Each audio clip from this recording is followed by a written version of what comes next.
So starting off the second part of Peach Cove. Yesterday we finished the first part.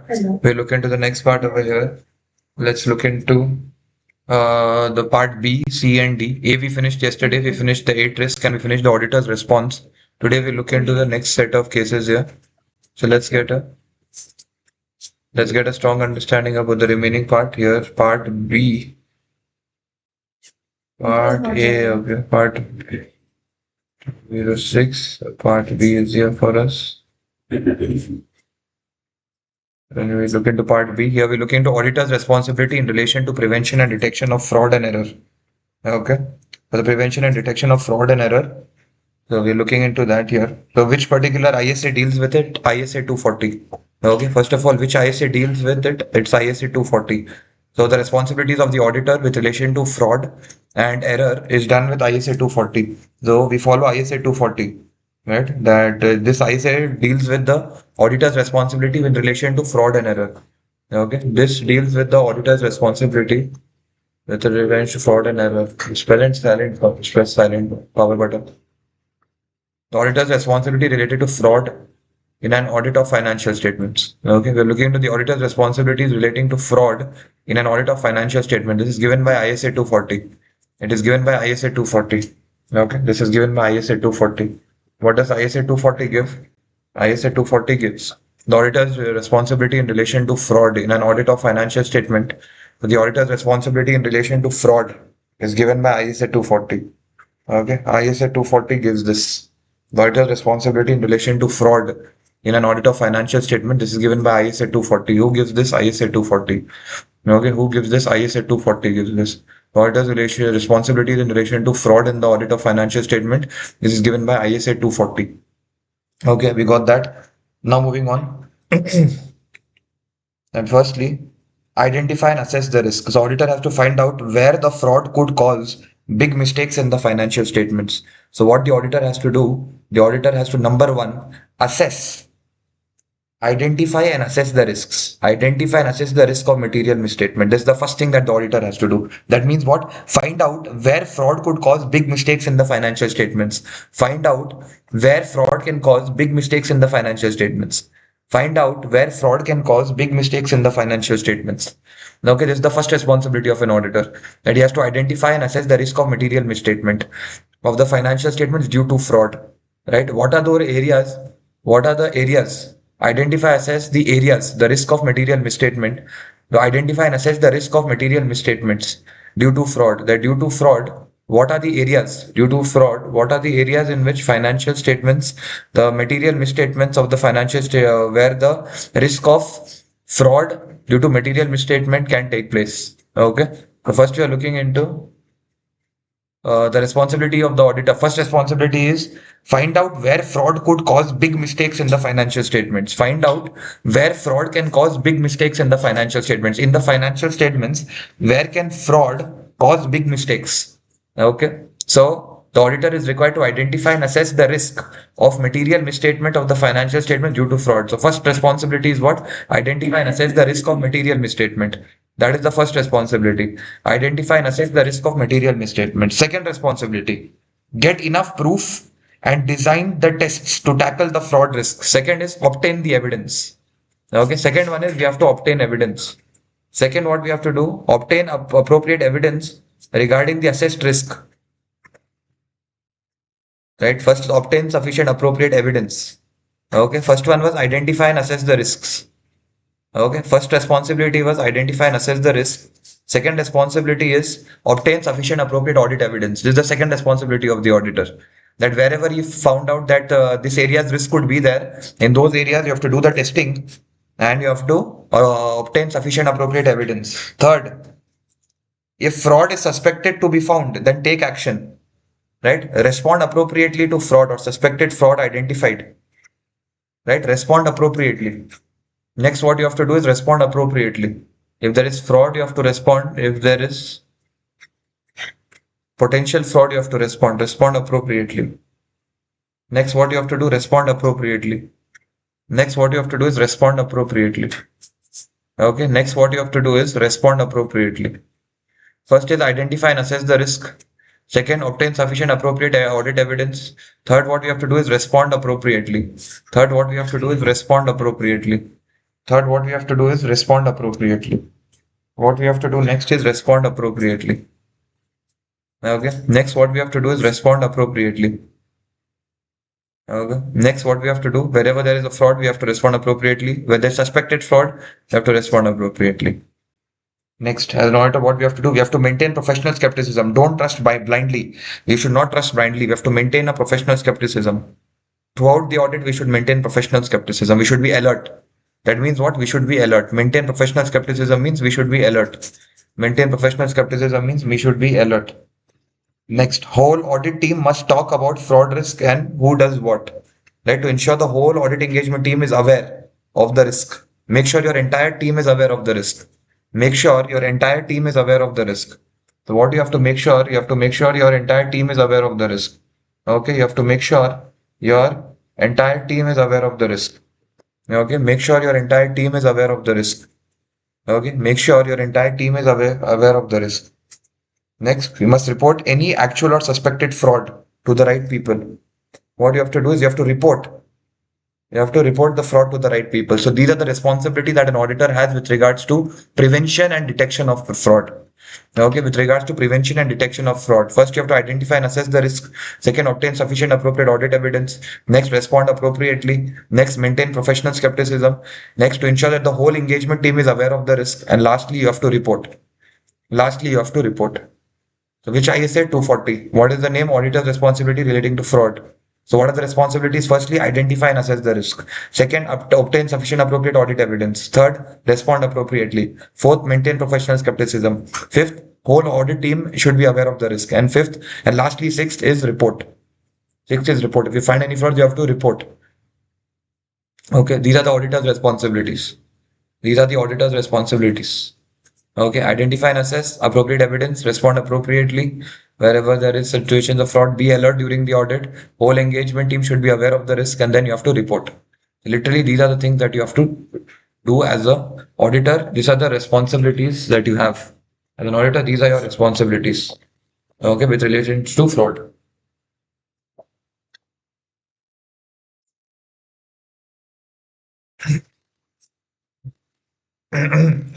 The auditor's responsibility with related to fraud. Moving on next. What are the ethical threats? What you have to do is explain any two ethical threats which may affect the independence of apricot. Okay. Any two ethical threats. Okay. Two ethical threats. What we have to do is give the ethical threats. Okay. Look into the ethical threats. What we look into is now the ethical threats. Let's look into the question here. Identify two ethical threats which may affect the independence of the audit. Right? What are the threats that may affect the independence? Okay. So first thread that we have over here, as we read from here, we have to find out Peach and Apricot. Peachco has been the audit client of Apricot for the last 15 years. Okay, they have been for the last 15 years. The audit staff and the client of Peachco have enjoyed meals together at the start of the audit. The managing director has this year suggested that instead of a meal, all the staff will go for a weekend to luxury hotel. This is one problem. You should not go to any luxury hotel. Meals is still okay. Luxury hotel is too much. This is the first risk. Yeah. Yes. key question Uh, paragraph. no, this C is related to the paragraph. B was a generic question. All right. ठीक है बस apricot and co दिया हुआ है तो you have to try to write get the case make the answer case specific. How do you make the answers case specific? Is that you see you keep using the names here. Okay. So the more and more you use the names and the situations of the case, you will see your answer will become a lot more case specific. This is how they made their answer case specific. Right? They've started So using the in names order to find this answer, in order to write the B1. Yes, आपको theory का जो knowledge है वो मैं green में highlight कर दिया हूँ and pink से आपको बस आंसर को case specific बना देना है. जो भी green में है that is the theory which when you revise the chapter on a daily basis the chapters that are there so the green will be clear there. The pink is just from the case just to make your answer case specific. From there you will get the pink. Okay. Moving on now, we're looking at the ethical threats. First ethical threats is they are telling that they will go on a luxury trip at Peach Co's expense and Peach will pay for it, right? They will, all the staff will go for a weekend trip and Peach Co will pay for it. That is the risk. First ethical threat. First ethical threat. Okay. Why is it a threat? Why it is a threat? Because the audit staff will less likely challenge the Peace Corps' assumptions and explanations. Right? If someone has given you such good gifts, you might not want to challenge them. You might not want to do anything that will hurt them. Right? Because you'll feel obligated. Right? So audit staff is less likely to challenge Peach Co's assumptions and explanation. That Apricot Co, they will not challenge because this guy's paid for your entire trip.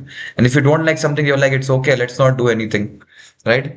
So which threat is it? This is self-interest threat and familiarity threat.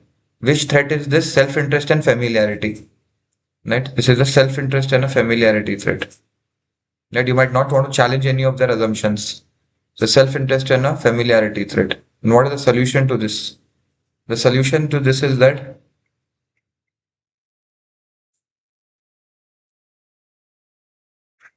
it is unlikely that the weekend away has any significant value. The offer should be politely declined. What you have to do, you should decline the offer of that weekend getaway trip. You should decline the offer for a weekend trip. You should decline the offer for a weekend trip. Okay, decline the offer for a weekend trip. What you should do, you should decline the offer for a weekend trip. Okay, what you should do is you should decline the offer. For a weekend trip, you should decline the offer. Okay, so we found the ethical threat. We told why it is a threat. We identified which exactly are the issues that are affecting this, and then we also looked into the solution. Okay, so what is the threat that he has proposed for a weekend getaway trip, and then he is gonna pay for it also, Peachco. And which threat it is? Self-interest and familiarity. Why it is a threat? Because see, once such a big gift is given, then the audit staff will less likely to challenge the assumptions. And what is the solution? You should decline the offer. What is the solution? You should decline the offer. Okay. What is the solution? You should decline the offer. What is your solution? You should decline the offer. What you should do? You should decline the offer. What you should do is you should decline the offer. Okay, what you should do is you should decline the offer. Okay, what you should do is you should decline the offer. What you should do is you should decline the offer. What you should do is you should decline the offer. Okay, what you should do is you should decline the offer. That's it. Okay, this is the first one. Going on to the second one here. Edward also suggested that the current fee is renegotiated to be based on a percentage of the net profit. Absolutely wrong. You can never have a contingent fee, or you cannot never have a audit fee based on the percentage of profit. That is absolutely wrong. Right? You can never have a contingent fee. This is called contingent fee. You are giving it on a basis on a percentage of net profit. So that cannot be the case. It should be a fixed fee. Always the fee is a fixed fee. The fee is always a fixed fee. It cannot be a contingent fee. Based on a percentage of net profit. This is a risk, right? This is the risk that the fee is renegotiated and it's made as a percentage of profit, right? It's renegotiated and it's made as a percentage of profit. Okay. This is a contingent fee and leads to self-interest threat. It is a contingent fee and it leads to self-interest threat. It is a contingent fee and leads to self-interest threat. Okay. It is a contingent fee and it leads to self-interest threat. It is a contingent fee and leads to self-interest threat. Okay, it is a contingent fee and leads to self-interest threat. It is a contingent fee and it leads to self-interest threat. Okay, it is a contingent fee and leads to self-interest threat. Okay, it is a contingent fee and what it leads to is a self-interest threat. A contingent fee that leads to self-interest threat. Why is it a problem? Why it is a risk? Because if the audit fee is based on the profit, the audit team will feel incentivized to allow any incorrect treatment in order to maximize the profit. What will the audit team do? They will purposely, they'll be like, okay, any incorrect treatment also they will allow. Why? Because the profit will go up. If profit will go up, their fees will go up. If profit goes up, their fees will go up. Okay, if the profit goes up, their fees will go up. So what you should do, you should not agree to the proposal of this fee and communicate this to those charged with governments. right? What you have to do, not agree to this particular treatment, particular arrangement. Do not agree to this kind of an arrangement. And you should communicate this to those charged with governance. At the company, the higher level management, you have to make sure you explain this to them and explain that the audit fee needs to reflect the level of work and the experience of the team required to obtain reasonable assurance. So, audit should be based on the experience of the team and the level of work. The audit fee should be based on the experience of the team and level of work. It cannot be a percentage of the net profit. It cannot be a percentage of the profit. Okay, it cannot be a percentage of the profit. So first, the fee is negotiated to be based on a percentage of profit. Is a contingent fee, so you cannot allow it. Second, if the audit fee is based on the profit, the audit team will feel incentivized to allow any incorrect accounting treatments in order to maximize the profit. So that is not good. So you should not agree to any proposed basis for the fees and should communicate this to those charged with governance. The audit fee should reflect the level of work and the experience of the team. You cannot have a percentage of the net profit. You have to disagree with that. It cannot be a percentage of the net profit. You have to disagree with that. You cannot say it cannot be a percentage of the profit. That it cannot be a percentage of the profit. You have to disagree with that. Okay, it cannot be a percentage of the profit. What you should do, you should disagree. It cannot be a percentage of the profit. What you should do is you should disagree. It cannot be a percentage of the profit. What you should do is you should disagree. Cannot be a percentage of the profit. What you should do is you should disagree. What you should do is you should disagree with that. It cannot be a percentage of the profit. Okay. What you have to do is you should disagree with it. Right? You should disagree. It cannot be a percentage of the profit. You should disagree. What you should do is you should disagree. It cannot be a percentage of the profit. What you should do is you should disagree. Okay. It cannot be a percentage of the profit. What you should do is you should disagree with it. What you should do is you should disagree. Okay, this is the second risk. Now moving on to the third one. This year, for the first time, Apricot has been approached to identify potential acquisition targets. So now they are telling you to do some other job also. Other than you're already auditors, now they're telling you to do more work for them. Right? They are telling you to do more work for them. Okay? They are telling you to do more work for them. So Apricot has reached out to you. Apricot has been approached by the Peach Court to assist with some acquisition target. They want to acquire some company. You find and give. They're telling you find and give. Right? They are telling you find and give. Okay. This leads to an advocacy threat. Okay. And in addition, there may be some self-review threat also. Okay. You see to be promoting. This is your advocacy threat also. Two types of threats. It can be an advocacy threat and self-review threat. It can be an advocacy threat or self-review threat. You're seen to be promoting the client. You're seen to be that you're on the side of the client. You're going to the bank telling, please give my client money. You're going to the lawyer telling that my client is innocent.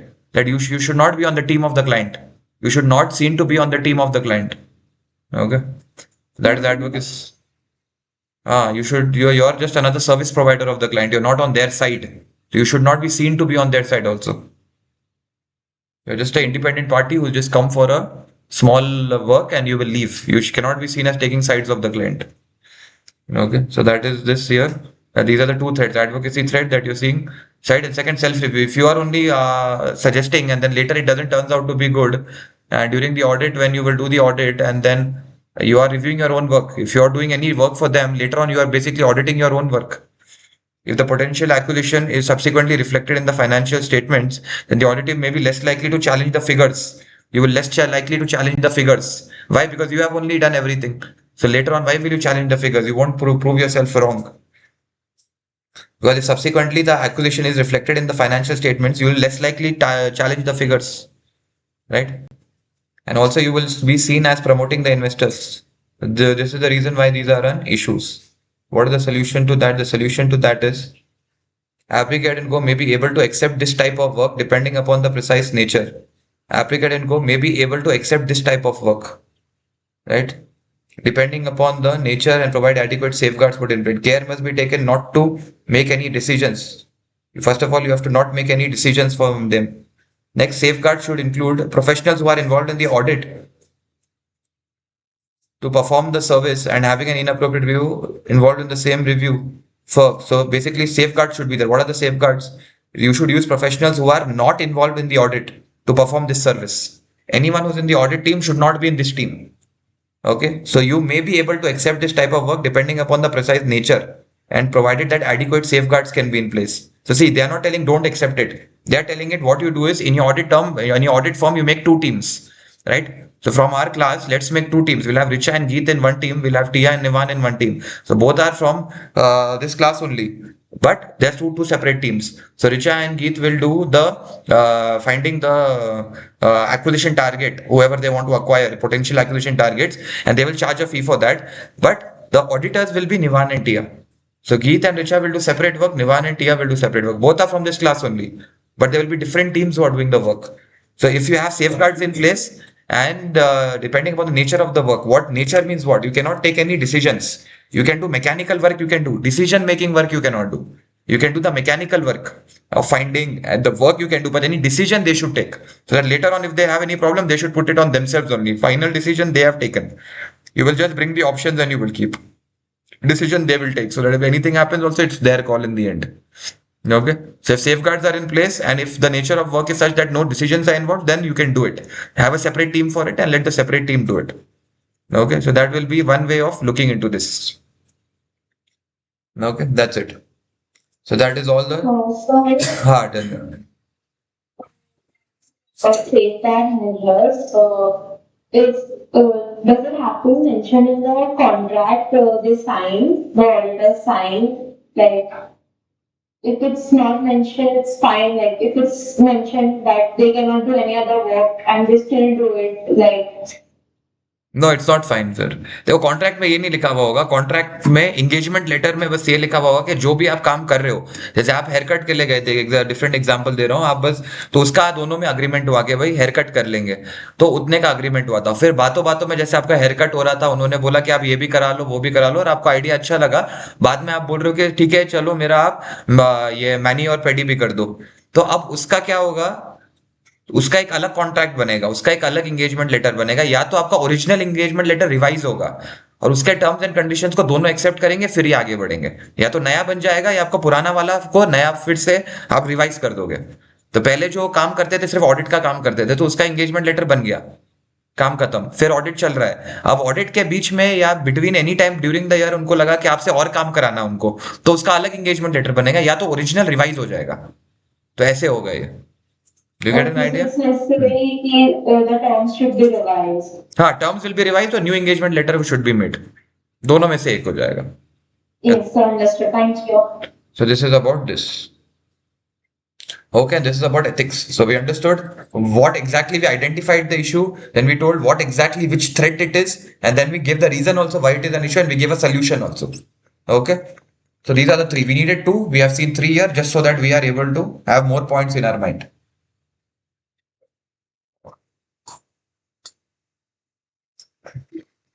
Okay, this is about this. Let's move on. Yeah, you understand, buddy? Yes. We just told what is the issue, we identified the issue, we told what threat this is, and along with that, we also told the solution. Okay, after the session, no, Mani? Take him, show him all to do maybe the notes, Excel. Okay, so this is about this. Here we go. So this is about this. Next, we'll look into some. A is done, and B also, one safeguard also we have told. Okay, we have did the formula. Thank you. Can give some safeguards. Now we'll look into. Okay, now we'll look into. We'll look into. We'll look into some solutions here. Okay, next we have D. C, we have finished both the parts. Next we'll look into D. Okay. So this is on substantive procedures. So let's look into that. So the best way to study substantive procedures is that you should always have three things up your sleeve. Is that you have to see what is the action, what is the purpose, and what is the source, what is the objective. Okay. Action, source, and objective. Okay, and I'll tell you, it's like always think you have to tell a junior to do something. You have to tell a junior to do something. Okay. You have to always tell a junior to do something. Okay, so what do you mean by that? I'll just tell you what it means. So what you have to do is audit procedures you have to perform to obtain evidence on what? On the development expenditure. Okay, on the development expenditure, you need some evidence. So six are there, so at least six you have to write. Here there are more so that you get a good confidence. So we'll start each and everything. I will tell you how to find each of them. So first, what you'll do, you will tell an action. Okay. First action is you're telling to obtain and cast. First action you're telling obtain and cast. Okay. So first I'm just showing you that what are the action. Here you're telling the junior that obtain something and then cast. Cast means add it. Cast means what? Add it. Cast means what? Add it. Obtain and cast. What is obtain means get it. Cast means add it. Obtain means get it. Cast means add it. Right? So first you will obtain and then you will cast. So what are you telling the junior? That I will give you a document. You have to add it. Easy instruction for the junior. Imagine some junior comes under you. What you will tell that it's a fresher. You finished ACCA. You're working for 1 or 2 years. Now some new junior came, right? And they remind you of yourself how you were when you started. So you have to give them some work. Your manager tells you give him some work. So what you tell them? See, you will tell him, I'll give you a document, or you go there, get that document, and add it up again. Obtain and cast. So that is the action. Now you tell, okay, but what should I get? What should I get? A schedule. What you will tell him? What is the source here? What should he get? What is the document that he is going to add up? A schedule of capitalized cost within intangible assets. Okay, what are you telling? Obtain and add it up. Right? What? But what? Which document, ma'am? Which document should I get? He will ask you, which document? You tell a schedule. Schedule means a full list. A list of all the capitalized cost within intangible assets. Okay. Then he'll ask, but why? Why am I doing this?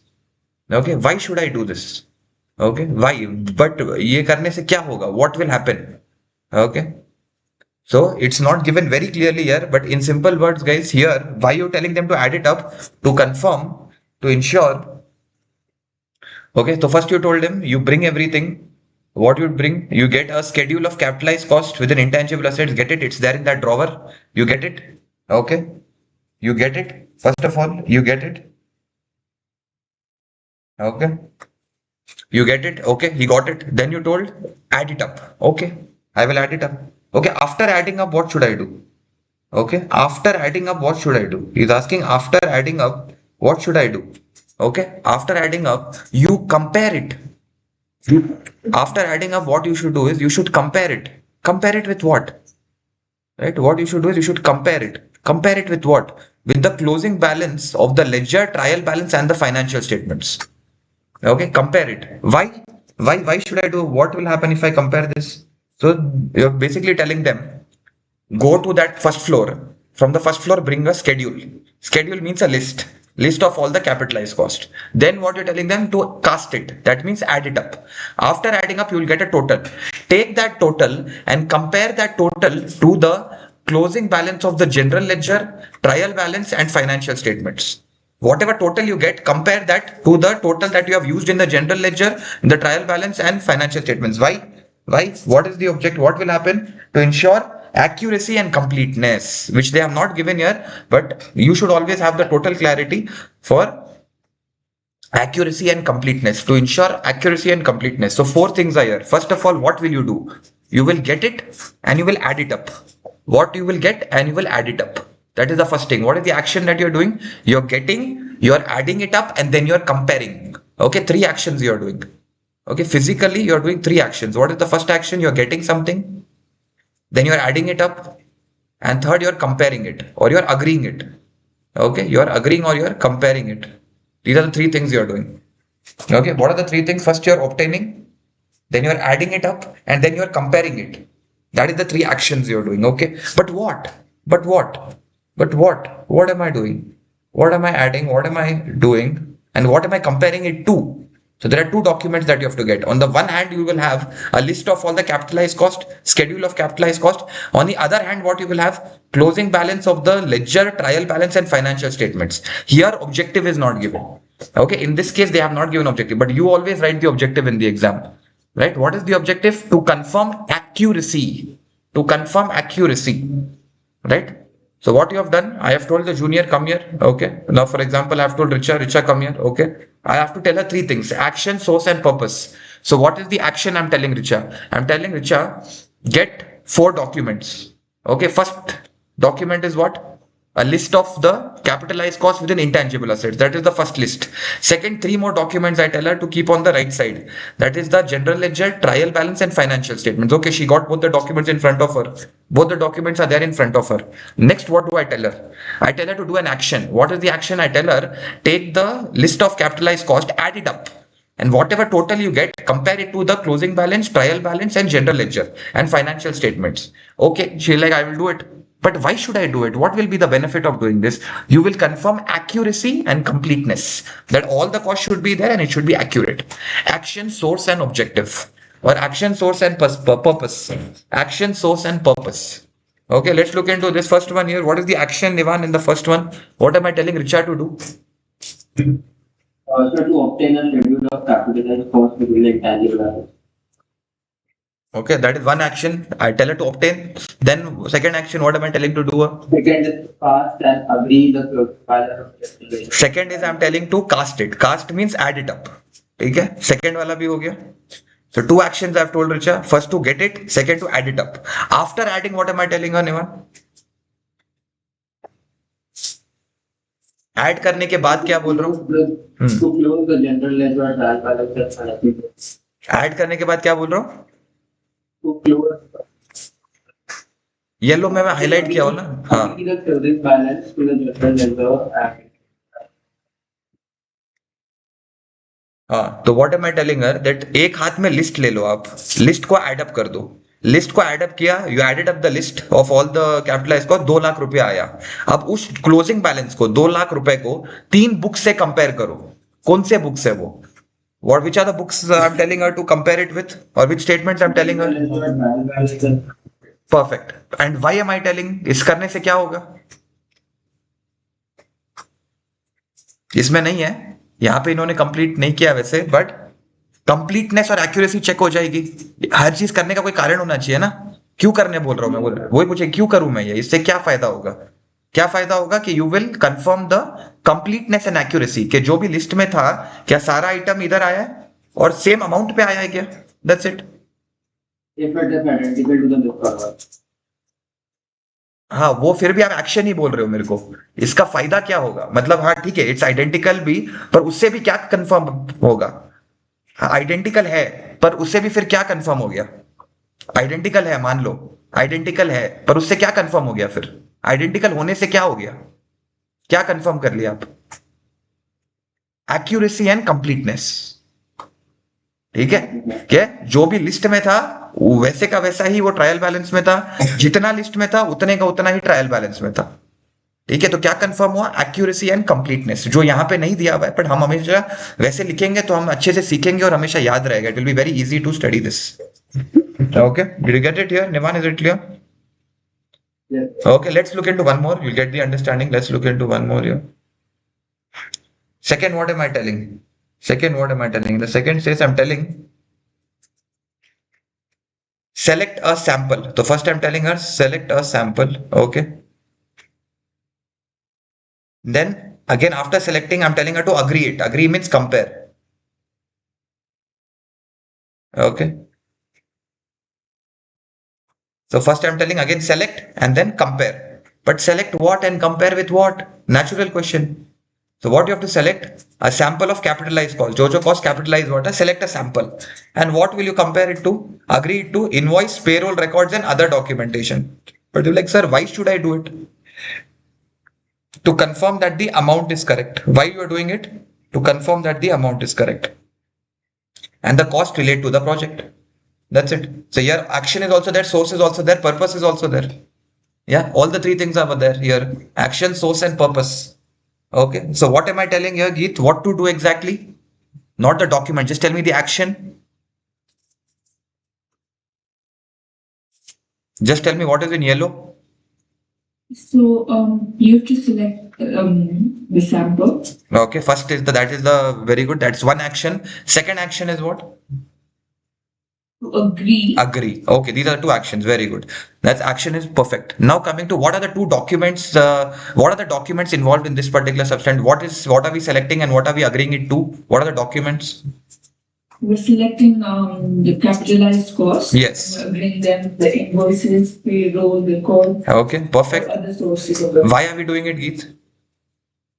To confirm that the amount is correct and costs relates To the project. Perfect. Okay, so this is how you write a substantive procedure. Action, source, and purpose. It's like always an instruction given to junior. Right, just think of it. If I told this to a junior, will he understand what to do, on what to do, and how to do, and why we are doing it? What to do, on what document to do, and why to do it? Will he understand all the three things? Right? Will he understand all these three things? Right? Will he understand all these three things? Right? If I tell it to a junior, will he understand all these three things? Okay. If I tell it to a junior, will he understand all the three things? Okay. Next, moving on. First is discuss. Here I'm telling again, next case, what I'm telling to discuss. Okay. And I'm also telling to assess. Okay. I'm telling to discuss and assess. This is my action. But about what? Now, if I go to him, what should I discuss about? Discuss with the directors the decision to capitalize the cost. Yeah. And whether this is based on the project meeting. Whether this is based on the project. Right? Discuss with the directors. What should I discuss? The decision to capitalize the cost. Right? Why did they take that decision from 1st November? And assess. And we should assess whether this is based on the project. Okay. Why we are doing that? Because we want to know, is it meeting all the criteria of IS 38 or not? Because we want to know, is it meeting all the criteria of IS 38 or not? Okay. So what am I telling first? To discuss with whom? With the director. What discuss about what? The decision to capitalize. They started capitalizing the cost. I wanted to ask them from 1st November they started. So we are asking them why. Why we are doing this? And along with discussing, we should assess in our brain whether this is based on the project. And why are we doing all this? Just to ensure that it is meeting all the criteria of IS 38 of capitalization. Right? Whether this is based on the project meeting, all the criteria we have to ensure we are doing this to assess. Okay, this will keep at the entire objective. Okay, let me keep this. We are discussing with the directors why we are discussing to assess whether all the criteria of IS 38 has been met. Right, we are just having a discussion with the directors in order to assess whether all the criteria was met on 1st November. They started capitalizing on 1st November. They want to know that whether all the criteria were met or not. That's it. Okay. So we are action, source, and purpose. Okay. Next, what we are doing what is our action? Next action that we are taking, we are reviewing. What we are doing, we are reviewing. Okay. Next action, what we are taking is we are reviewing. What are we doing? We are reviewing. Next action, what we are doing, we are reviewing. Okay, what are we doing? We are reviewing. Okay, next, what are we doing? We are reviewing. What are we doing? We are reviewing. Okay, what are we doing? We are reviewing. Okay,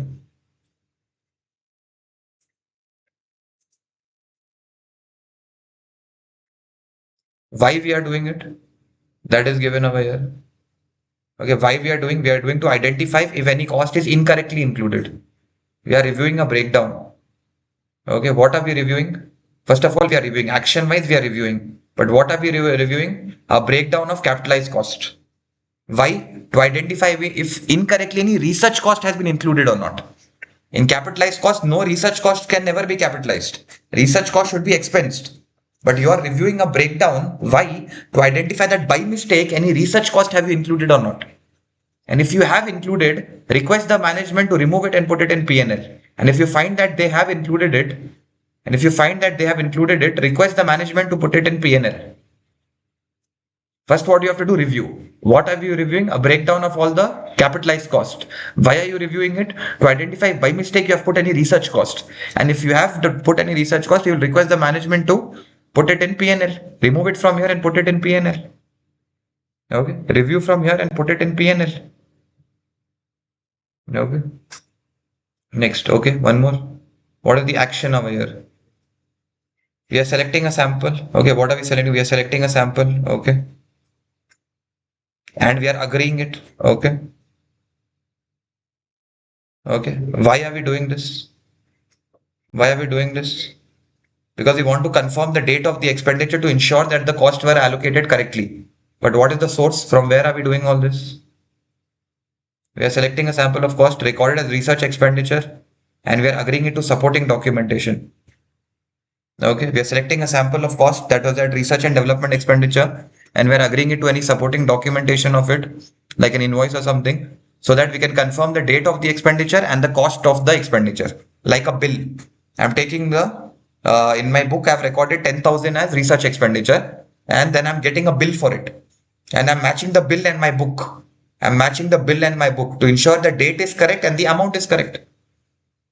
Okay, I bought a projector. In our class, there's a projector. I paid 22,000 for it, let's assume. So I have a bill for that. So in my books, I have written projector purchase 22,000. The bill says 25,000.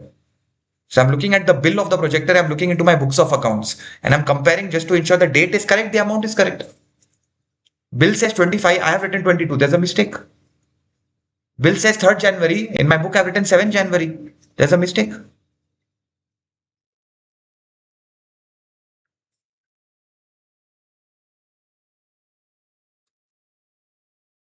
Next, we are reviewing. Okay, what are we reviewing? Okay, review, but what to review? Market research report. Okay, why to review? What will happen if I review? To confirm that there is a market for the new process and the selling price high enough to generate the profit. That's it. You're telling, come here. Okay, he came here. Review. What to review? Market research report. Okay, why to review? To confirm that there is a market for new process and that the selling price is high enough to generate a profit. And the selling price is high enough to generate a profit. Okay, next, again, review. Okay, this time what to review? Review feasibility report. Okay, this time what to review? Feasibility report. Okay, okay, after that, what to do? After that, what to do? And after that, discuss with director also. Their view. Okay, why am I doing all this? Why to do all this? Right? To confirm that the process was technically feasible. To confirm that the process was technically feasible. Okay, to confirm that the process was technically feasible. Okay, to confirm that the process was technically feasible. Okay, one more. Next, what am I reviewing? What I'm doing, I'm reviewing.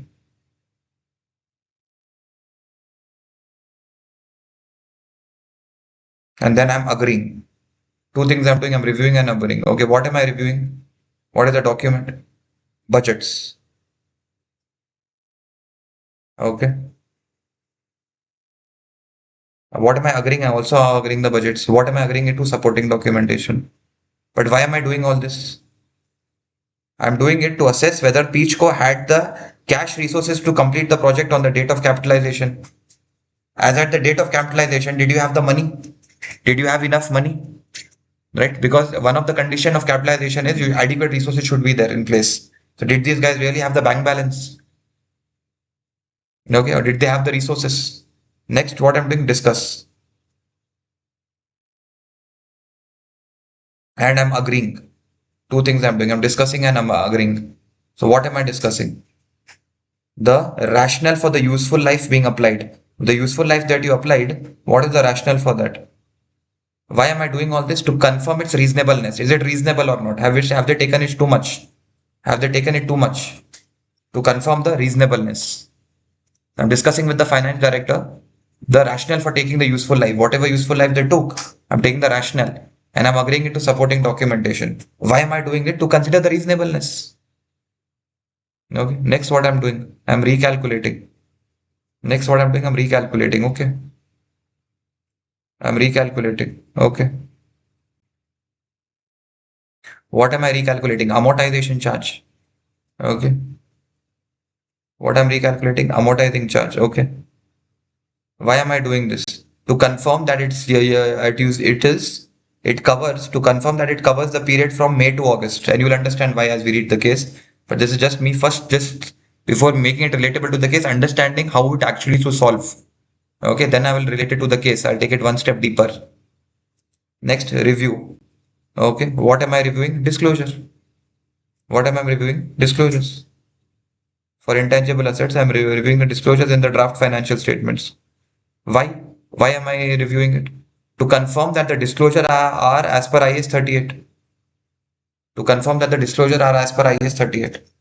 What am I doing? I'm reviewing. What am I reviewing? Disclosures in the draft financial statement related to intangible assets. Why am I doing it? To confirm that they are in accordance with IS 38. You have to write only six. Okay, we have studied so much that we have enough points, and we'll keep studying all the points for all the questions so that you keep getting the clarity.